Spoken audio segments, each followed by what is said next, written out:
Boy, are we buzzing along now. Our diligence and assiduousness have sure paid off. What's our next group? Well, I think you've already introduced it. It's called hard-working, and that's pretty much what both diligent and assiduous mean. Let's start with diligent. Diligence is the same thing as stick-to-itiveness. It's the ability to stay with a job and put painstaking effort into it until you get it done. Rhonda was diligent in her efforts to protect her sandcastle from the encroaching tide. She worked hard to keep the waves away from her castle. Of course, we all know how that story ended, but diligence has nothing to do with outcomes. It's all about how you do the work. And in that way, it's similar to assiduous. Assiduous means hard-working in a constant and never-ending kind of way. The beavers were assiduous workers. They spent every hour of the day gnawing away at trees and bringing them to their beaver dam. Here's a way to remember this word. Think of the animal, and now listen carefully here when I say the animal you see spelled out in the word assiduous. Do you mean an ass? I do. An ass is a hard-working, stubborn beast of burden. It's assiduous. So it is. And if it's stubborn, we could also say that it's adamant. Yes, we could, because adamant means extremely stubborn. Aunt Clara was adamant in her refusal to share any of her recipes. She stubbornly refused to do it. Which brings us to two other words related to stubbornness: obstinate and tenacity. Ooh, yes. Obstinate is kind of like adamant. It means stubbornly adhering to an opinion or course of action. Asses, which we know already are assiduous, are also known to be obstinate. I thought that was mules, as in stubborn as a mule. I thought a mule was an ass. No, a donkey is an ass. Well, what's a burro then? I have no idea, but let's just say that they're all obstinate. And that they all possess great tenacity, which means persistent adherence. Tenacious, by the way, is the adjective describing a person who is in possession of tenacity. The donkey showed great tenacity when for miles it followed a carrot held from a stick just out of its reach in front of its face. Did anyone ever really do that? I don't know. I learned it from cartoons. I assumed it was historically accurate. If you were more conscientious, you might have done some fact-checking before choosing that example for tenacity. I think I am quite conscientious. I am very careful and principled. I am a fastidious scholar with exemplary study habits and a dogged determination to improve myself intellectually. Slow down there. You went overboard with the good study habit words there. I thought it would be more compelling if I were to introduce them. Ha ha. Very wry of you to say so. You first deluded yourself with fastidious, which means paying careful attention to detail. Martin was known to be a fastidious dresser because he ironed his socks. His socks? I'll leave that alone and move on to exemplary, which means commendable. Jasper was an exemplary kindergartner. He never pulled anyone's hair. He never ate glue, and he never made any noise during sleepy time. And the last of the little Miss Perfect words you used to describe yourself was doggish. Dogged! Oh, right. Sorry. Dogged. Dogged means stubbornly persevering. And you do not, in fact, use it to describe a person. You use dogged to describe a person's attempts or efforts or determination or refusal to succumb. Cynthia's dogged determination to become homecoming queen took an ugly turn when she filled the shampoo dispensers in the girls' locker room with Nair. Ooh, she was a bit overzealous there. Zealous means passionate or extremely interested in pursuing something. And resorting to causing involuntary baldness certainly constitutes zeal. But zeal isn't necessarily negative, just really enthusiastic or interested. Zeal is what you have if you're zealous. The members of that cult are known for the great zeal with which they lean on your doorbell until you break down and let them come in. Which makes them zealots. A zealot is a person who is very zealous and possesses more than his or her fair share of zeal. I have to admit that I have a glimmer of admiration for cult members who'll knock on strangers' doors and go into strangers' living rooms to share their zeal. Annoying as it is, I guess you can admit that it's pretty intrepid of them to do so. Intrepid means courageous or fearless.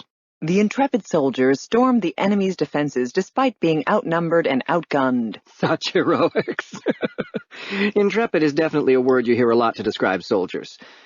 You don't hear it used much to describe accountants. You're really looking to make enemies, aren't you? Come on, accountants don't need to be intrepid. their work calls for other skills, they need to be... Meticulous? Exactly. Meticulous. They need to be extremely careful and precise. I know who's doing his own taxes this year. With meticulous attention to detail, Marianne made a scale model of the island of Manhattan out of toothpicks. That sounds more like a punishment out of Greek mythology, but whatever floats your boat. Better her than me. I think you mean better she than I. Which brings us to our next word. Annoying. No, just kidding. Punctilious is our next word. Punctilious means strictly attentive to minute detail, or more simply put, picky. Right, so when you insist that I say better she than I instead of better her than me, you're being punctilious. If you draw some kind of twisted connection between pickiness and a sound knowledge and use of proper grammar, then I suppose, yes, I was being punctilious. That's a tough one. But here's a mnemonic for you. If you're writing something important, like a term paper or an essay on a college application, you'd better be strictly attentive to minute details like punctuation. Punctuation? Punctilious, huh? So, you don't usually bother with punctuation?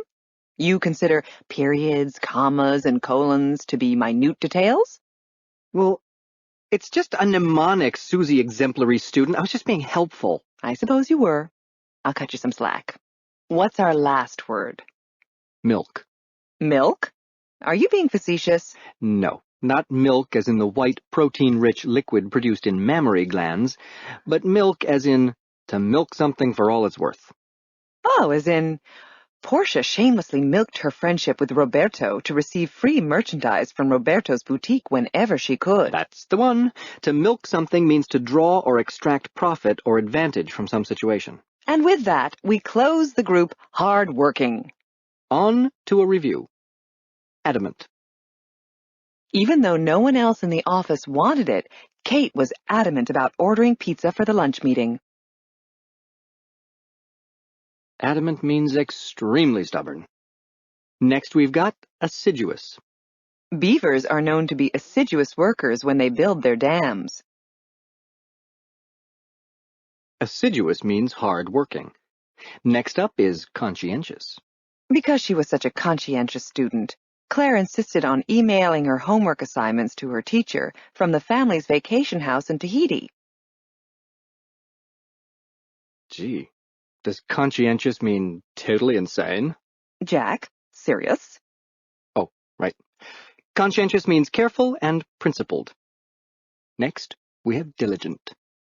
Because he was so diligent, Beau managed to finish his term paper 3 weeks ahead of time. Diligent means hard-working and willing to make a painstaking effort. Next is dogged. The trapped bee's dogged attempts to find a way out through the screen door proved to be useless. Dogged means stubbornly persevering. Moving on to exemplary. Because Rhonda was an exemplary student, no one believed that it was she who had masterminded the tragic April Fool's prank on Miss Appleby. Exemplary means commendable, someone you'd like to hold up as an example. Next, fastidious. Paul was such a fastidious dresser that the loss of one button on his shirt proved to be more than he could handle. Fastidious means possessing careful attention to detail. Intrepid is our next word. Only the most intrepid Girl Scouts attempted to sell cookies at old Miss Havisham's place. Intrepid means courageous or fearless. Next is meticulous. Morty was a meticulous person, so he was made responsible for calculating how much each of the housemates owed on the telephone bill. Meticulous describes someone who is extremely careful and precise. Obstinate is next. Even though her parents said no, Jessica was so obstinate in her desire to have a pony that she brought it up every day for 13 months. Obstinate means stubbornly adhering to an opinion or course of action. Next up is tenacity. Because of his tenacity, Charles managed to get an interview with the software company even though he was only 16 years old. Tenacity means persistent adherence to a belief or point of view. Now, we've got milk. Rebecca milked her broken leg for all that it was worth: sympathy, presents, and time off from school and chores. To milk something means to draw or extract profit or advantage from it.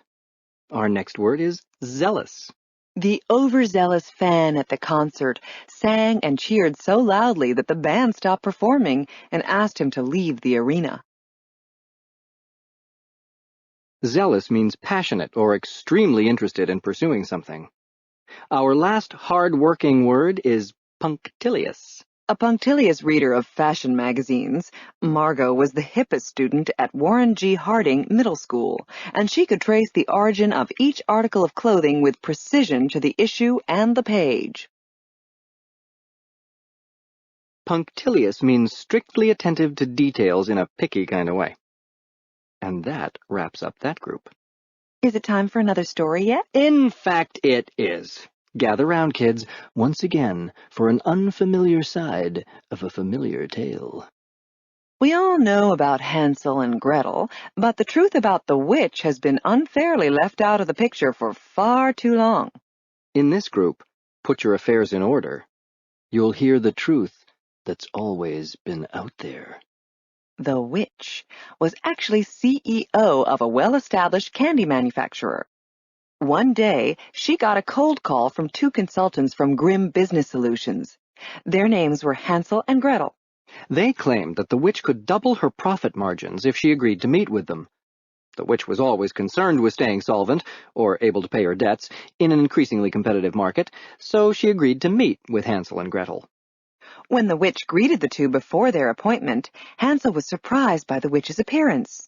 In fact, the term witch was not an apt or suitable and appropriate description at all. No, she was pretty bodacious. And her interpersonal skills were impressive, too.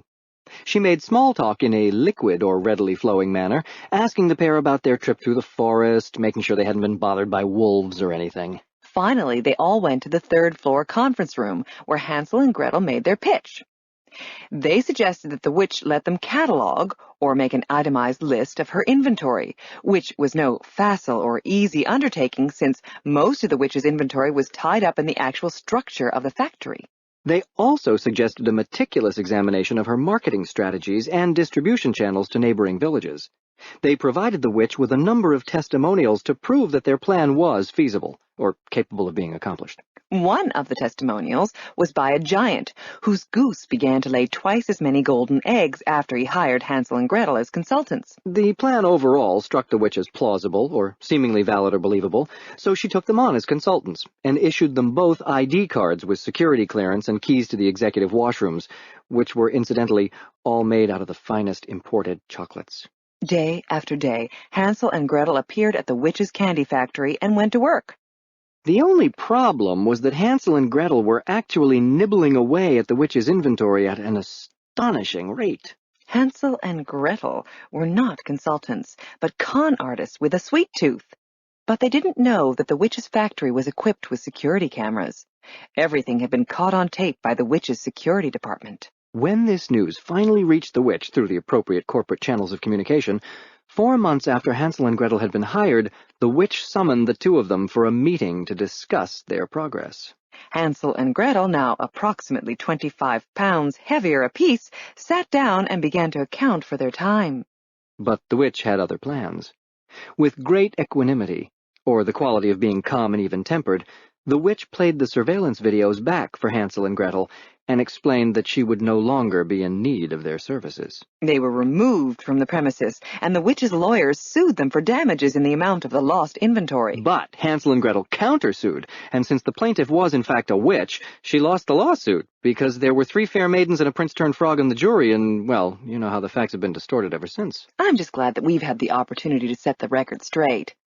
Shall we review the words from Put Your Affairs in Order? Yes, we shall. What's our first word? It would be catalog. As in, Joshua has so many CDs that it took him 3 days to catalog them all. To catalog means to make an itemized list of something. Next is equanimity. Even though the senator knew that his most recent scandal would surely be his political undoing, he answered the questions at the press conference with great equanimity. Equanimity is the quality of being calm and even-tempered, composed. Feasible is our next word. After they had spent so much money on dinner, it was no longer feasible for them to go to the movies as well. Feasible means possible or capable of being done. Next up is apt. Big Al was not an apt nickname for Julius, who was 5'4" and 135 pounds, but it seemed to stick anyway. Apt means suitable or appropriate. Our next hit parade word from Put Your Affairs in Order is solvent. Isn't water the universal solvent? Yes, it is, but that's solvent used as a noun. We want the solvent used in our enchanting little story. That's solvent as an adjective. Oh, right.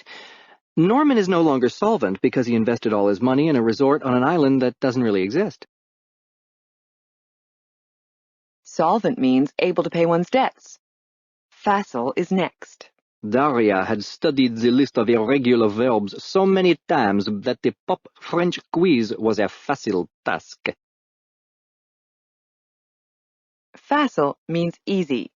And Jack's example is especially appropriate because if you've taken French, you know that facile, facile, means easy. And if you haven't taken French, mademoiselle? Just think of facilitate, to make something easy. Now let's move on, as Jack uses liquid in a sentence. Sabrina was a gifted speaker who recited poetry in a liquid manner. Liquid means flowing readily, like a liquid, in other words, and that leaves us with plausible. Margaret's excuse for not having done her homework seemed plausible to her teacher, so he excused her from the assignment. Plausible means seemingly valid or acceptable, believable, in other words. And that moves us right along to our next group, full to overflowing. In this group, we're going to take a look at 7 little words that all describe fullness. 7 little words? That's not exactly a prodigious number of words, is it? No, it's not a prodigious or enormous number of words, but it's ample. Meaning sufficient or plentiful.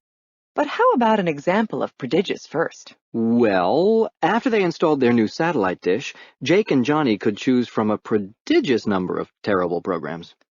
Unfortunately, there's never ample time to actually see all of the programs available, so it doesn't matter that most of them are awful. Yes, one could complain that TV programming is replete with mindless wastes of time and money. By replete, do you mean abundantly supplied or full of? I do. When word got out that Mrs. Martinson was unusually generous, a nearly endless parade of Girl Scouts at her front door left her kitchen cupboards replete with macaroons. But her burgeoning supply of macaroons didn't last too long. No, it didn't. Burgeoning means expanding or growing rapidly. And even though she was in possession of a burgeoning supply of macaroons, the rate at which she consumed said macaroons caused her to have a burgeoning moo-moo as well. A burgeoning moo-moo? But moo-moos are such capacious dresses. It is true that moo-moos are among the most roomy and spacious dresses known to man, but you go through a gross and a half of Girl Scout cookies in a weekend and tell me your moo-moo still fits. I think I'll leave that image behind and just provide our listeners with an example of capacious. With 2 bedrooms, a breakfast nook, and a walk-in closet, this was surely the most capacious mobile home Earl and Edna had ever seen. Now, do you think that when you buy a new mobile home, there's that same smell permeating the whole place as there is in a new car? I can't answer that question, but I can point out to our listeners that permeate means to spread or flow through something. Smells tend to permeate better than most things. Anyone who's been in a smoky room and then sniffed their clothing even hours later knows that. Or on a more pleasant note, anyone who's smelled turkey permeating every corner of a house on Thanksgiving Day knows that. And if you're a vegetarian, then apple pie permeates pretty well too. Yeah, what do vegetarians do on Thanksgiving Day? Well, since several friends of mine are vegetarians, I make sure that I prepare copious amounts of candied yams, meatless stuffing, cranberry sauce, and tofu baked with an orange and clove glaze. Sounds yummy. I'd help myself to copious or plentiful servings of all of those things. I had no idea that you were such an epicure, Jack. Epicure? A person with highly refined tastes in food? That's not a hit parade word. No, but I thought I'd throw it in. We're done with full to overflowing, so let's put epicure to the side and focus on the real guests of honor at our wordy little feast. Review time. Ample. Because Coach Branson had given Tim ample warning, it was no surprise when he finally kicked him off the team for missing too many practices. Ample means sufficient, enough, or plentiful. Burgeoning is next. The interstate and the railway lines brought a burgeoning population to the once sleepy little town. Burgeoning means expanding or growing rapidly. Next up is capacious. Even the smallest bedroom in their new house seemed capacious to the Warners when they compared it to their Manhattan apartment. Capacious means roomy or spacious. It even rhymes with spacious, but not with copious, which is our next word. Cynthia always took copious notes during class, so she was suddenly very popular when midterms came around. Copious means plentiful or having a large quantity. Next we've got permeate. Whenever my neighbors bake fish, the odor permeates the entire building. To permeate means to spread or flow throughout. Let's do prodigious now. Because so few of their offspring reach adulthood, many different species of fish, reptiles, and amphibians lay a prodigious number of eggs. Prodigious means enormous, so a prodigious number means a lot. The last word in full to overflowing is replete. Because she had so little regard for company policies, Rita's personnel file was replete with written warnings from her boss. Replete means filled or abundantly supplied with something. It's kind of getting late, so maybe we'd better get into our bonus group. Well, since we're both such nocturnal creatures, I don't see that the encroaching night will be much of a problem. Good one. Nocturnal, of course, means living or occurring at night, and it's the first word in our bonus group, Earth, Wind, and Fire. When they awoke in the morning, Pat and Jay discovered that their campsite had been visited by some nocturnal creature who had raided the cooler. Did they make sure to put out their fire before they left? What, are you doing public service announcements now? No, I'm segueing. If they hadn't put out their campfire, they would have caused a conflagration. Oh, yeah, brilliant segue. A conflagration is, in fact, a widespread fire, the likes of which may, in fact, be caused by careless campers. But not all conflagrations occur in the great outdoors. It didn't take long for the abandoned warehouse to be engulfed in a horrible conflagration. Conflagrations are particularly dangerous in arid or dry and rainless climates. Right. Brush fires are a tremendous threat in arid regions of the country. Luckily, we live in a more temperate zone, so brush fires don't menace us very much here. Temperate describes moderate or mild climates. Some states in the southeast enjoy a very temperate climate, where it's never too hot or too cold.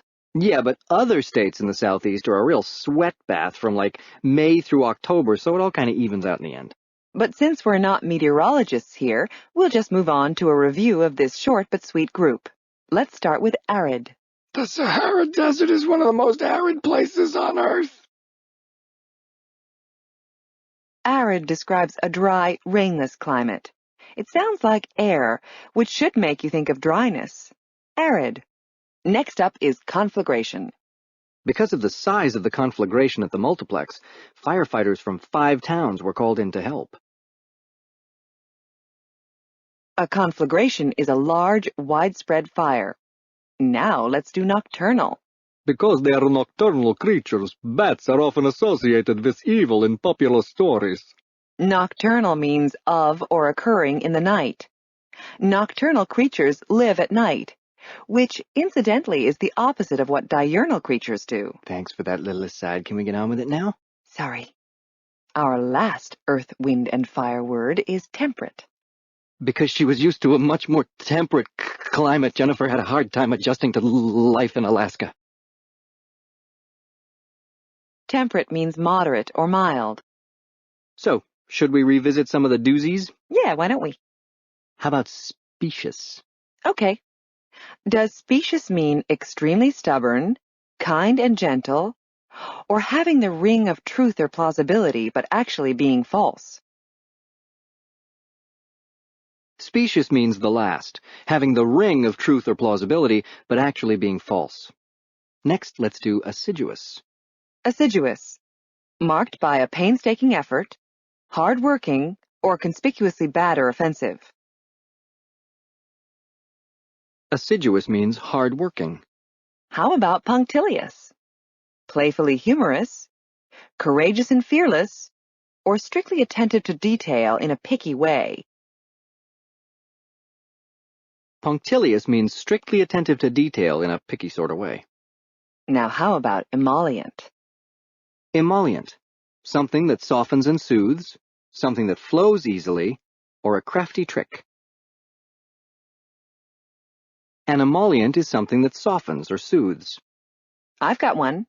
Deleterious. Not genuine or false, impulsive or unpredictable, or harmful and injurious. Deleterious means harmful and injurious. Let's try recalcitrant now. Recalcitrant.